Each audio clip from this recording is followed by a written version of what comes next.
안녕하세요. 예. 먼저 저희가 할 얘기가 많은데 예. 당 얘기부터 좀 예. 해야 될 것 같아요.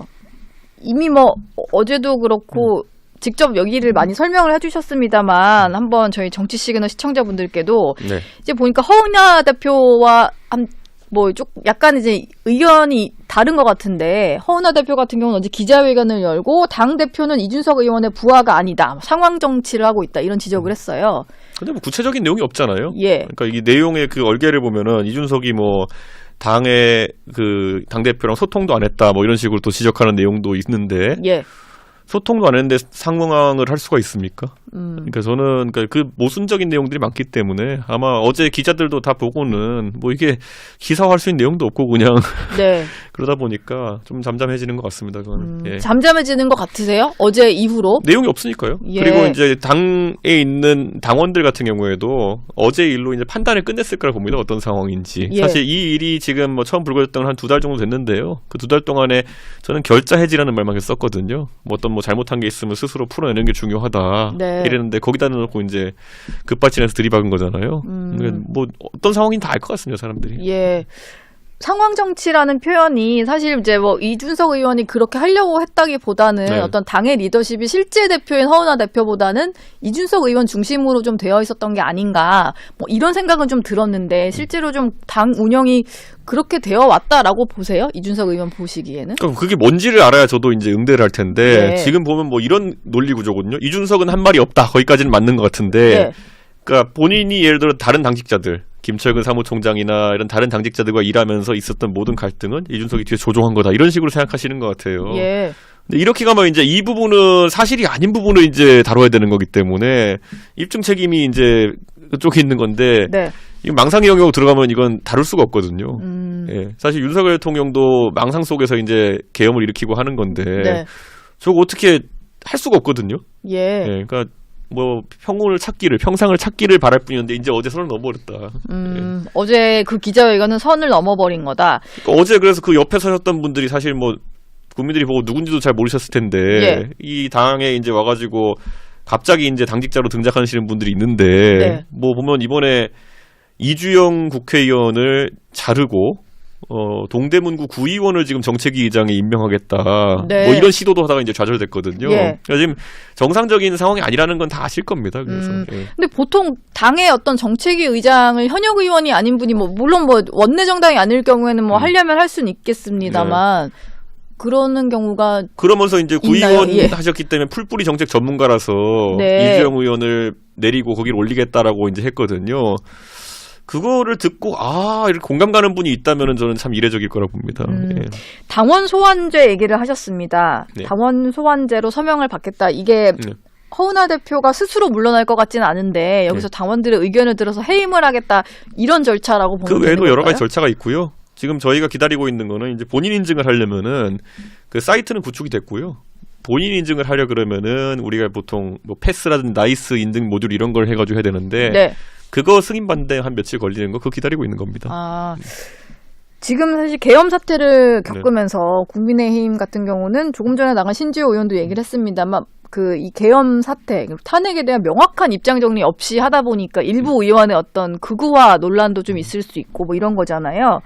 근데 그러다 보니까 조금 대안 세력으로 개혁신당에 좀 관심을 갖는 젊은 보수층도 많이 있는 것 같은데 이런 와중에 좀 당내 갈등이 불거지니까 이게 조금 걱정스러운 것 같아요. 빨리 수습이 돼야 될 것 같다는 생각은 좀 들거든요. 저는 무조건 이불로 덮고 가는 걸 수습이라고 보지 않기 때문에 예전에 윤석열 대통령이랑 대선 치를 때도 아닌 건 아니라고 제가 해가지고 정리하고 가자 주의자거든요. 예. 그때 이제 저한테 아니 왜 이걸 조용조용 하지 왜 윤석열 대통령이랑 이렇게 갈등이 생기느냐. 그렇게 가지 왜. 근데 그거 아니었으면 졌을 거고요. 네. 지금 와서 이제 한 2년 3년 뒤에 보니까 이준석이 그때 옳았구나라는 걸 얘기하는 분들이 많아지잖아요. 네. 저는 그렇게 이렇게 좋은 게 좋은 거지 하고 넘어가는 게 좋은 정치는 아니다. 저는 그렇게 생각하고요. 한동훈 대표 보십시오. 윤석열 대통령이랑 맞서다가 나중에 윤석열 대통령이 이러니까 90도 인사하고 예. 그렇게 하다 보니까 지금 와서 한동훈 대표가 약간 강단 있는 이미지보다는 결정적일 때 굽히는 이미지처럼 되어버린 거거든요. 이번에도 보면 계엄 때도 보면 확 이렇게 하다가 네. 나중에 가서 한덕수 총리랑 공동 경영하겠다. 사실 그게 틀린 얘기거든요. 예. 틀린 얘기인데 그걸 자꾸 이제 타협이라는 모양새로 갔는데 옳고 그름의 문제에서는 그건 타협이 꼭 좋은 건 아닙니다. 그건. 예를 들어 우리가 이런 거잖아요. 이재명 대표와 예를 들어 윤석열 대통령이 협치를 못했다. 네. 이런 거는 옳고 그름 이전에 정책적인 대안이 A와 B가 있으면은 그거는 이제 서로 조금씩 타협을 해볼 수 있는 거거든요. 그런데 옳고 그름을 타협하는 건 좀 약간 쉬운 게 아닙니다. 알겠습니다. 어쨌든 이게 그 짚고 넘어가야 되는 문제니까 네. 그게 좀 빨리 진행이 됐으면 하는 바람이 좀 있네요. 지금 탄핵 국면을 맞아서 민주당과 국민의힘은 더 약간 부딪히고 있는 상황 같은데 이번에는 민주당에서 일부 보수 유튜버 고발을 하면서 내란 선전을 하는 일반인들까지도 좀 고발하겠다 이런 얘기를 한 걸 가지고 이제 카톡 검열 논란이 불거진 것 같아요. 이준석 의원이 보시기에는 민주당의 그런 발상에 대해서는 좀 어떻게 평가를 하세요? 그러니까 우리가 검열이라고 하면 사전 검열을 해야 되는 거나 아니면은 전산망에 직접 들어가가지고 그걸 검열하면 이제 아주 심각한 문제거든요. 예. 근데 예를 들어서 어떤 공간이든지 누가 올린 걸 신고해서 수사하겠다는 사실 검열은 아니거든요. 네. 근데 법리를 굉장히 넓게 적용하겠다는 겁니다. 이건 굉장히 큰 문제라 봐요. 예. 뭐냐면 결국에는 우리가 예전에 박근혜 정부 때도 종북 논란이 있었을 때 네. 그때 신나가지고 이제 여당 측에서 아무나 내놓고 종북이라 막 그랬어요. 조금만 본인들의 생각과 통일에 대한 관점이 다르면은 너 종북이지. 예. 그러다 보니까 종북이 되게 심각한 단어거든요. 그렇죠. 종북이 거의 뭐 반역죄 비슷한 거거든요. 예. 근데 아무나 종북 만들어버려가지고 막 저랑 같이 방송 출연하던 김갑수 선생님이 나는 종북이다 본인이 막 그러고 다닐 정도였어요. 예. 치와화되니까. 그때 그랬군요. 예. 그러니까 네. 그 정도가 되니까 예. 종북이라는 개념이 오히려 무의미해진 것처럼 아무한테나 아니 국민들이 뭐 자신과 공감 가는 인터넷 게시글 같은 것도 유포할 수 있고 한 거지. 그 콘텐츠를 만든 사람들 정도는 내란 선동에 참여했다 볼 수 있지만 단순 유포하는 거 정도를 이제 내란 선동을 잡기 시작하면은 네. 글쎄요. 그거는 되게 위험한 거거든요. 그쵸. 그러니까 저는 민주당에서 좀 이성을 찾아야 되는데 네. 거기에 대해서 지금 저는 초기에 그래서 범야권 이렇게 모일 때 제가 항상 얘기했던 게 200석을 넘겨야지 탄핵이든 아니면 특검이든 통과인데 국민의힘 의원들한테 본회의장에서 계속 소리 지르면서 내란 공범 이런 거 하지 말자고 했었거든요. 네. 예. 그래서 그렇게 몰아가지고 그럼 200석 어떻게 되겠느냐. 근데 그런 것 때문에 오히려 절차가 지연되는 거고 저는 이재명 대표가 이끄는 리더십에서 조급증이 자꾸 보이는 게 네. 민주당에 굉장히 치명적이다 이런 생각합니다. 이것 역시 조급증 때문에 벌어진 일이다. 그렇죠. 예. 지금 뭐 뭔가 이것 때문에 결집하는 것 같으니까 그 결집을 그러니까 깨려고 지금 그런 대한민국 정치의 예. 두 구심점이 하나는 윤석열 대통령을 중심으로 한 세력이고 하나는 이재명 대표를 중심으로 한 세력인데 문제는 두 분 다 날 받아놓은 사람들이거든요. 네. 날 받아놓은 사람 둘이 이제 서로 자기들끼리 이러고 있으니까 몇 년간 대한민국 정치가 이 모양이었던 거고 저는 둘 다 날 받아놓은 거는 하늘의 운명에 맡기고 예. 좀 평상심을 찾았으면 좋겠다는 생각입니다. 네. 뭐 국민의힘에서는 이거를 좀 반전의 계기로 삼겠다라는 것 같아요. 뭐 김재섭 의원 같은 경우도 이재명은 여배우와 사랑에 빠졌었다. 민주당은 친북 종북이다. 이 두 가지 문장에 대한 참과 거짓도 구별을 못하는 게 민주당이다. 이런 비판을 했었고 그리고 뭐 국민의힘에 보면은 이제 미디어 특기가 있잖아요. 네. 거기는 뭐 나를 고발해라 이런 피고발인 뭐 캠페인까지 벌이겠다라고 합니다. 그래서 뭐 나경원 의원이 1호 피고발인으로 본인이 좀 뭐 서겠다 이런 얘기를 했는데 국민의힘의 대응은 나경원 좀 재판 받고 계신 것도 많은데 그런 것까지 또 이렇게 앞장서시다니. 예. 1호 피고발인이 되겠다고 하시는데 예. 국민의힘 대응은 좀 어떻게 보셨어요? 글쎄요. 저는 지금 상황에서 네. 이거 결국 지금 확인되고 있는 민심이라고 하는 것은 이렇게 치열해진 건 뭐냐면 윤석열 대통령 탄핵이 기정사실화됐기 때문이에요. 예전에 박근혜 대통령이 예를 들어 탄핵 심판 받고 있을 때는 그때 이제 사실 저는 탄핵 찬성이었지만은 긴가민가 했어요. 왜냐하면 그때 윤모 씨와 한모 씨 두 분 검사가 네. 사실 공동지감론 경제 공동체라는 새로운 법리를 창시한 거거든요. 예. 근데 그분들이 해놓은 법리대로 과연 탄핵과 그다음에 형사재판이 이루어질지 확신이 없었거든요. 근데 지금 이거는 그 내란죄에 해당하는 부분 또는 여기에 따른 탄핵이라고 하는 거는 거의 된다고 생각하는 거예요. 그러니까 지금 윤석열 대통령에 대한 분노나 이런 거로 정치판이 짜인 게 아니라요. 네. 이미 시선이 그 다음으로 넘어간 거예요. 예. 근데 지금 봤을 때 한쪽은 극우화되고 있고 한쪽은 지금 이재명 대표를 날 받아놓고 지금 저런 식으로 조급해가지고 움직이고 있고. 네. 그러니까 이 정치적 상황 자체가 비현실적인 겁니다, 지금. 이게 조급증에서 나온 건지는 모르겠는데 이준석 의원께 이것도 좀 여쭤볼게요. 네. 지금 내란 특검법을 재발의를 해서 민주당은 뭐 이르면 내일 아니면 네. 16일에는 처리를 하겠다는 거잖아요. 국민의힘도 지난번에 이탈표가 2명만 더 이탈했으면 이제 통과가 네. 되는 상황이었다 보니까 자체적으로 좀 수정안 만들겠다는 것 같아요. 근데 이 와중에 민주당이 외환죄를 추가한 걸 두고 좀 논란이거든요. 뭐 거기 보면은 이제 북한을 외국이라고 볼 수 있냐는 논란도 있을 테고 대북 전단 살포나 대북 확성기 방송을 좀 재개한 부분은 북한의 어떤 요인이 있는 건데 네. 그것까지 넣으니까 이게 안보를 믿고 맡길 수 있는 정당이냐 이런 얘기까지 좀 나오는 상황이거든요. 오늘 중앙일보 단독에 따르면은 예. 그 조항을 넣으라고 한 게 사실상 이재명 대표였다라는 예. 식의 보도가 있었거든요. 그게 사실이라면 또다시 조급증의 한 단면을 보여주는 거다. 네. 원래 특검은 박근혜 대통령 특검도 그렇고 지금 뭐 특검 무수히 올라와 있지만은 거의 비슷해요. 1번, 2번, 3번, 4번 한 10가지 넣고 여기에 대한 수사 그리고 11번은 뒤에 뭐가 나와 있냐면은 이 1번과 10번을 수사하면서 나온 인지된 건을 할 수 있다 이렇게 돼 있어요. 네. 그럼 사실 실제 그럼 외환에 준하는 게 있다고 생각한다 한들 안 써도 넣을 수 있는 거거든요. 하다 보면은. 예. 근데 그거를 지금 굳이 넣겠다는 거는 이재명 대표의 정치적 의도가 있었던 거죠. 여기 이거 수사하게 한 다음에 먼저 이미 시선이 대선으로 가 있었던 거예요. 네. 국민의힘은 아니면 보수 대한민국 보수 세력은 안보 그러지만 사실은 외환을 저지르려고 했던 세력이다라는 거를 마케팅하고 싶은 의도가 있었다고 좀 봐요. 네. 그러니까 저는 그런 국민들은 지금 계엄 이후에 이게 빨리 명명백백히 수사를 통해서 뭐가 밝혀지길 바란 마음에서 내란 특검법을 지지하는 거지. 이재명 대표 어디 대선 때 마케팅용 하나 만들어 주려고 지금 이렇게 실랑이 하는 거 아니거든요. 네. 그래서 저는 그게 좀 마음이 앞서간 것 같다. 이재명 대표가. 예. 그런데 제가 봤을 때는 민주당이 그 이제 사실 국민들이 바라보는 상황 속에서 계속 쟤 되게 나쁜 애야를 계속 이제 강압적인 분위기에서 하려고 하는 것 같거든요. 나쁜 애인 거 알아요 이미. 그런데 거기다 계속 때리려고 하니까 오히려 반감이 좀 생기기 시작하는 거 아닌가. 네. 예. 그러면은 이준석 의원 보시기에는 굳이 외환죄 부분까지 넣을 필요는 없다. 내란 특검법에 그런 생각이세요? 저는 신속한 특검을 통해 가지고 진실이 밝혀지는 게 중요하지. 여기에 백화점식으로 뭐 온다고 해가지고 그게 달라지는 거 없어요. 마케팅용 하나만 추가될 뿐이지. 예. 예전에 박근혜 특검법 제가 최근에 찾아봤거든요. 네. 아까 전에 1번부터 막 14번까지 막 이렇게 청구항이 있고요. 거기 15번이 이제 1에서 14까지 있던 거 할 수 있다 이렇게 돼 있거든요. 14번이 뭔지 혹시 기억나세요? 모르겠습니다.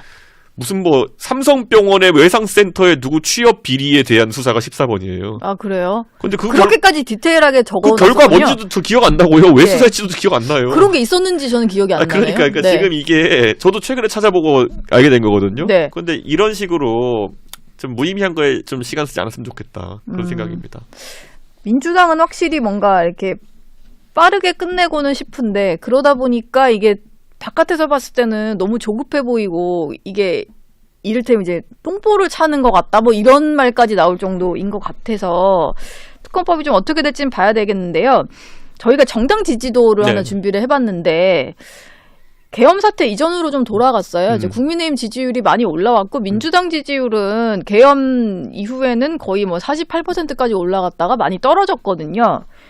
저거를 보는 일반 국민들은 좀 혼란스럽기도 합니다. 이게 탄핵 국면에서 여당 지지율은 오르고 이걸 주도했던 제1야당 지지율은 떨어지는 상황을 겪다 보니까 이게 정치라는 게요. 언론 노출도가 확실히 영향이 있긴 있어요. 예. 그러니까 저 민주당이 올라갔을 시점은 뭐 김병주 의원, 박선원 의원 이런 분들이 매일매일 헤드라인을 장식하면서 뭐 어디서 가져온 정보인지 모르겠지만 공개하고 이럴 예. 때는 국민들이 민주당이 이걸 굉장히 그 내란에 대해 가지고 진실을 파헤치고 이런 쪽에 도움이 되는 방향으로 일을 하고 있구나라는 인식이 있었기 때문에 올라간 거고요. 근데 예. 그게 이제 빠지고 나니까 지금은 아까 말했던 것처럼 이재명 대표의 조급함밖에 남아있지 않다는 느낌이 또 오는 거죠. 그러니까 저는 이거는 좀 전술이 좀 잘못된 게 아닌가라는 생각을 합니다. 민주당의 전술이요. 그렇죠. 예. 내란 특검에 대해 내란 특검 이전에 제가 원래 저는 탄핵 직후에 어떤 얘기를 했냐면요.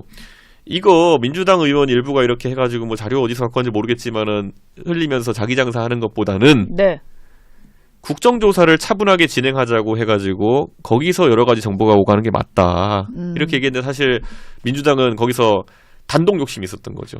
예. 네. 그러다가 이제 본인들이 좀 이 국면을 주도하고 싶은 그렇죠. 혼자서 하고 싶은 그래서 국정조사에 이제 그 개혁신당 의원도 안 넣어주고 이렇게 하는 거죠. 예. 예. 그쵸. 안 들어가 있는 거죠. 용해인 의원 넣어줬을걸요 아마. 예. 본인들 입맛에 맞는 사람을 좀 넣어서 해보려고 하는. 그러니까 이 판은 단독판이 돼야 되는 거라고 생각했겠죠. 예. 그리고 그걸 한동안 이제 즐겼던 것이고요. 네. 근데 그게 좀 드러난다 이렇게 봐야 되겠군요. 네. 장내 정치 지도자 선호도 조사도 나왔어요. 이게 뭐 차기 대선 주자 조사입니다. 근데 이재명 대표 같은 경우는 32%로 제일 높기는 한데요. 나머지 주자들을 다 합치면 뭐 비슷비슷한 그런 상황이에요. 그리고 가장 눈에 띄는 건 김문수 고용노동부 장관이 2위를 했다는 건데 이게 일부 조사에서 저런 예. 조사가 나와서 이게 좀 보수가 과표집돼서 그런 게 아닌가라는 해석도 있었습니다만 한국 갤럽 조사에서도 저렇게 나오다 보니까 저건 좀 어떻게 해석을 해야 되나 이런 갤럽은 이 궁금증이 자유응답이거든요. 갤럽은 불러주고 고르세요가 아니라 생각나는 사람 아무나 얘기하는 거거든요. 예. 그러니까 저기서 김문수 장관이 8% 나왔다는 거는 굉장히 적극적인 의지를 가지고 김문수로 답한 거거든요. 그러니까 무시할 만한 수치가 아니다. 네. 이렇게 생각하고 한편으로는 김문수 장관 입장에서는 기분 좋은 수치겠지만은 보수 진영 전반으로 봤을 때는 정말 이게 강경 보수세가 커지고 있구나. 예. 이게 확장성에는 나중에 문제가 될 수 있다는 생각을 하는 사람들이 많아지고 있습니다. 예. 실제로 대선으로 갔을 때 1대1로 붙었을 때는 오히려 저런 식으로 이제 강경 보수 쪽으로 붙어 있을 때는 좀 어려울 수 있다. 그러니까 사람은 본인이 기준점으로 나이를 판단하잖아요. 네. 저도 20대에 있을 때는 40대인 사람들이 어이구 나이 차이 많이 난다 이렇게 생각했는데 제가 이제 올해 40이 돼 보니까 왠지 20대는 너무 젊어 보이고 이런 게 사실 사람의 착시거든요. 네. 근데 지금 이제 51년생인가요, 김문수 장관님이? 예. 그러면은 51년생이 지금 70 몇 세입니까, 지금? 75세, 74세 정도 되겠네요. 예. 그쯤 될 텐데 이 정도가 대통령 해도 괜찮아라고 생각하시는 분들이 보수의 지지세에 상당 부분 있다는 거 아닙니까? 네. 그럼 그분들의 연령대가 대충 추측이 되거든요. 예. 그러니까 그런 것처럼 저는 좀 이게 나중에 확장성 문제는 좀 있을 수 있다는 생각을 합니다. 근데 저걸 또 반대로 생각을 해보면 김문수 장관이 이번 비상계엄과 탄핵 국면에서 보여줬던 부분 있잖아요. 거기서는 조금 명확하게 본인 소신을 계속 지키는 행보를 하긴 했었습니다. 이게 비상계엄에 대해서도 딱히 뭐 사과할 문제가 아니라거나 뭐 이런 행보를 보이다 보니까 그게 좀 지지를 받고 있다는 생각은 드는데 저게 실제로 뭐 대선 출마까지 좀 이어질 수 있다 이렇게 보시나요? 제가 이제 김문수 장관과 가까이 지내는 분들이 좀 얘기를 좀 들어보면은 양갈래로 있다고 얘기를 들었습니다. 예. 그래서 뭐 실제 나가셔야 됩니다 이런 분도 있고 이거는 잠깐 이렇게 특정한 상황 속에서 나오는 거다 이렇게 말리는 분도 있다고 했는데 저 상황이면 나오려고 하실 겁니다. 제 생각에는. 나오려고. 네. 이준석 의원은 사실 저희가 그래픽에 담진 않았는데 5%보단 좀 낮게 나와서 네. 저희가 담진 않았습니다만 이준석 의원은 어떤가요? 뭐 계속 조사하면은 그 후보군 안에는 들어가시더라고요. 근데 어차피 선거는 건 구도가 짜인 다음부터 시작되는 거거든요. 예. 그래서 어차피 개혁신당에서 제가 출마하면은 저 국민의힘 후보 많은 분들 중에 한 분만 나올 거 아니겠습니까? 예. 그러다 보니까 그 구도가 정리되고 나면은 그 다음에 어떤 세팅이 시작되느냐가 굉장히 중요한 거고 저는 그래서 개혁신당의 뭐 일부 구성원 빼놓고 거의 95% 이상 구성원들은 지금 대선 준비에 들어간 상황입니다. 일부 구성원을 빼놓고 예. 그렇군요. 알겠습니다. 저희가 오전에 보니까 대통령이 SNS 글 하나 올린 게 있어서 그걸 하나 준비를 해왔는데 이준석 의원이 보셨는지는 모르겠어요. 봤습니까? 근데 아침에 올라온 글인데 미국 산불과 관련해서 좀 당부를 하는 메시지를 냈거든요. 예. 저런 글을 올린 속내?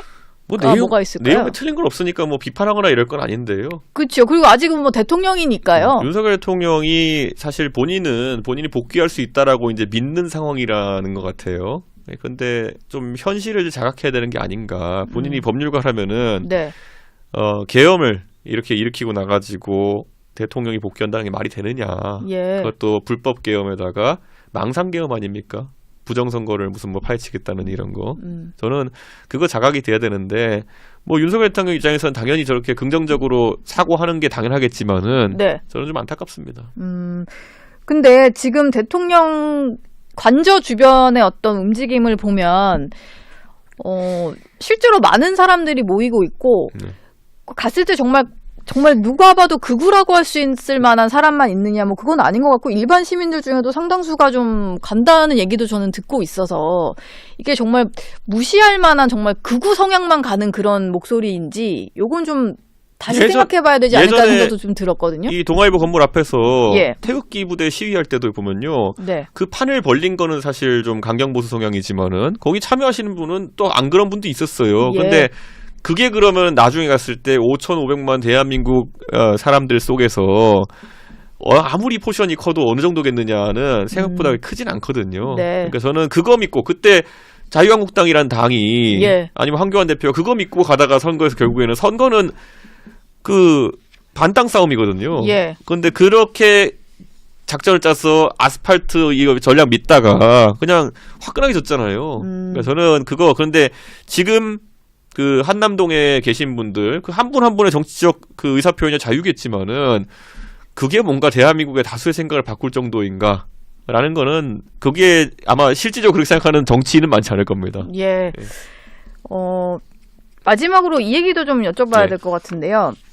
주말 동안 은퇴 콘서트를 하는 이제 나훈아 예. 가수 나훈아 씨의 어떤 콘서트에서 나온 발언 가지고 정치권에서도 논란이었는데 뭐 왼쪽 팔을 이렇게 치면서 네. 왼쪽 니는 잘했느냐 뭐 네. 이런 얘기를 했다고 해요. 네. 근데 이걸 가지고 정치적 성향을 드러낸 거다. 뭐 계엄을 놓고도 양비론을 펴는 거다. 이런 식으로 민주당 의원들 사이에서 좀 비판이 나왔거든요. 나훈아 씨 법 원래 이제 정치적인 어떤 네. 해석을 낳는 발언을 하는 걸로 유명한데 민주당에서 보이는 그런 반응들에 대해서는 어떻게 들으셨나요? 아니 그 아무리 예술인 아티스트라 하더라도 본인의 정치적 견해를 나타내는 걸 할 수 있는 거고 예. 저는 나훈아 씨의 연령대나 이런 걸 봤을 때는 오히려 민주당이 하는 일에 부정적인 견해를 갖고 있는 게 표준이거든요. 네. 근데 거기에 대해서 왜 그렇게 민감하게 반응하는지 예. 아니 윤석열 대통령에 대해서 그렇게 비판했던 게 입틀막 아닙니까?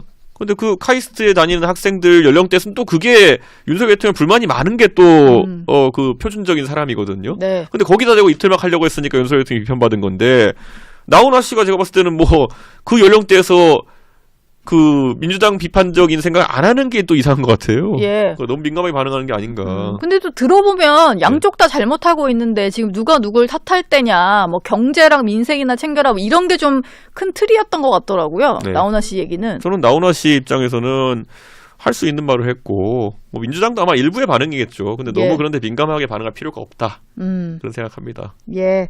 알겠습니다. 지금까지 이준석 개혁신당 의원.